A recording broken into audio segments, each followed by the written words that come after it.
right, guys, welcome back. We're here with some work on the 2021 GMC Sierra Duramax. This one's a more of a kind of sucking up my pride video because, like I said, I like to do everything myself, especially after the car or truck got damaged, and then had an issue with my ESS getting damaged on the first oil change. So I generally like to do things myself. Usually figured I would lean on the dealership every once in a while.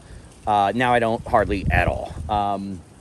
But this particular video, I am more than willing to point out when I screw up. All right, so you've heard me off and on talk about the plastic housing on the fuel filter assembly for. Well, you know, I'm pretty sure it's on the 6.6 liters as well. But this one in particular, it's just a plastic housing. You put the large socket on it, and I did not have it fully engaged. And I started rounding it off, started slipping off. I also think maybe I over-tightened it at some point. But now it's successfully rounded off. The socket does not fit on it. It just spins. So I got to come up with a fairly unique way to fix this. But in the interim, I'm not going to replace it with a plastic housing. We're going to do something a little bit better. So let's check this out. Okay, guys. So this kind of shows underneath what we're dealing with here. So if I get in here a little bit closer, you can kind of see what we're working with here. I got it. I'm a moron. So I'm okay to admit that. You can see, like, the plastic housing, it just slipped. The only thing I could think of is I 100% tightened it too much. And then I went to, because actually now that I look at it, it had nothing to do, maybe less to do with the socket not fitting, but it definitely slipped. Maybe I was using a 12 point when I should have used a hex. But now I got to figure out how in the world I'm going to get this thing off. But I do have some ideas, so let's go topside and take a look. So I think this is what I'm going to go with, right? This is a strap wrench. If you guys are familiar, it's like the idiot's multi-tool when you don't have something that can get really in a fairly tight area. I took a look. I used like the calibrated finger to shove kind of around the part, and it looks like I have enough room to get this strap in there. So I'm going to give that a shot, and then we'll see if I can get the thing loose. I feel fairly confident with that. And then you might ask, okay, well, what am I replacing it with? Well, so here we go. Not sponsored. But we're going with the Duramax Store Billet fuel filter housing. It's not super cheap, but it definitely works for both the 3 liters and the 6.6 liters. I know for a fact it worked for the 20s through the 22s, I think, before the refresh. I gotta believe that it also works for the later ones, but you can kind of see what's doing here. And it's got a nice little drain valve here. You just do a little loosening action. And this once this thing bottoms out, it closes and seals against the inside of the housing. So I'll just turn this up here. You can kind of see where it would push and close. So this guy, just a little drain valve right here that'll drain the excess pressure. Get the camera in there so you can see. You know, push down, that'll seal inside there. You loosen it a little bit, it'll spill out. It's a double O-ring setup. It's set up very similarly. The one thing we got to remember to do is get the new fuel filter housing. That's over here. That'll slide up on there. Not very different. Let me see if I got it over here. There's the wife's Jeep's charging up. What's that? Might be doing something with that later on. We'll have to see. Doing some work on the goat. You can see everything's kind of just sleeping here, looking pretty. We'll do something with that guy later, I think. But, okay, so still have a fuel filter housing here. So a fuel filter left over from when I was buying millions of them. So the one thing we got to make sure before I go and pull this thing off is, do I have the O-rings? Okay, so this guy's decent. This looks good. Put you in there, and that should fit pretty well.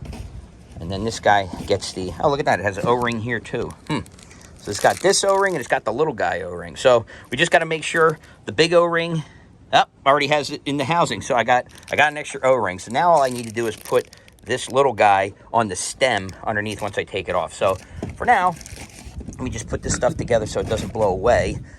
The one thing I noticed kind of interesting is that this housing doesn't have any like of the detents that the other one does, so it may be a little weird putting that thing back together. But let me kind of snap everything together, and we'll get underneath, see if I can get that housing off and go from there. So folks, one thing I noticed, all right, and this is a just an FYI for folks who go and do this. When you go to put this the new filter into the housing, don't have this drain plug in, because it creates too much suction. It creates too much of a vacuum, and you can't push this filter down. Because when I had it in there, I'm trying to push it down. It's such a tight seal to the wall that it doesn't let you push it all the way down. Because there's no instructions in the box. Not saying that you need it. It's just kind of an FYI, because I tried to push this down. You could not get it to go down. As soon as I took this guy out, vacuum's broken. You push it, you can get the air to come out the bottom, and the filter seats beautifully. So just an FYI for folks, in case you get stuck there like I originally did. But yeah, you take this out and then you can just put this back in. One thing to know, you can see now, yes, it did work. The strap wrench worked quite well. So, and you can see I really boogered up these threads in there, or the walls of the socket there, but man, damn. So shame on me. Strap wrench worked great. So I'd recommend, using the strap wrench if you get stuck. It worked really well. So I'm going to clean this up. I'm going to get this guy in, get it remounted. I got to put the new O-ring on the tip of the fuel housing, wipe some stuff down, and then I'll be good to go. All right, so we're in good shape here. Sorry if it's a little shaky, just pardon my reach. But we got it up there. I'm getting a little soaked here, so because we got some snow, but everything went together well.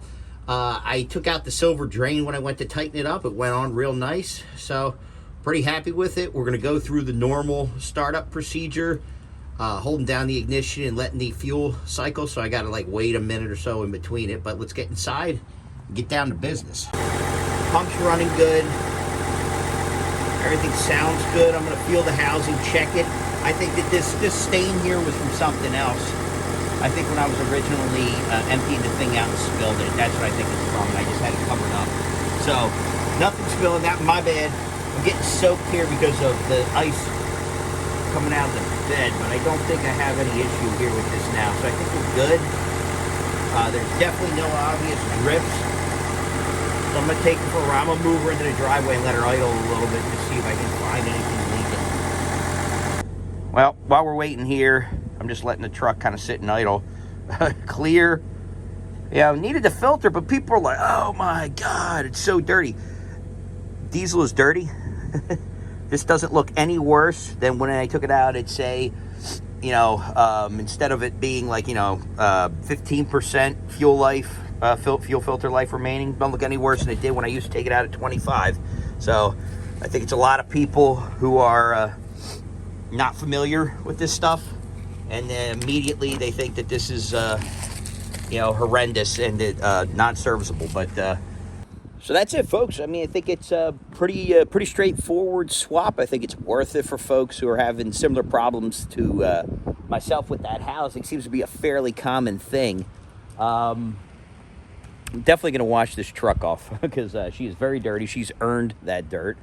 But yeah, what I thought was a leak was just, I guess, residual like splashing from when I was draining out. But it's a very, very straightforward swap. I would just, kind of in summary, make sure that when you're putting the filter in, keep that drain plug out just so you don't get a vacuum effect.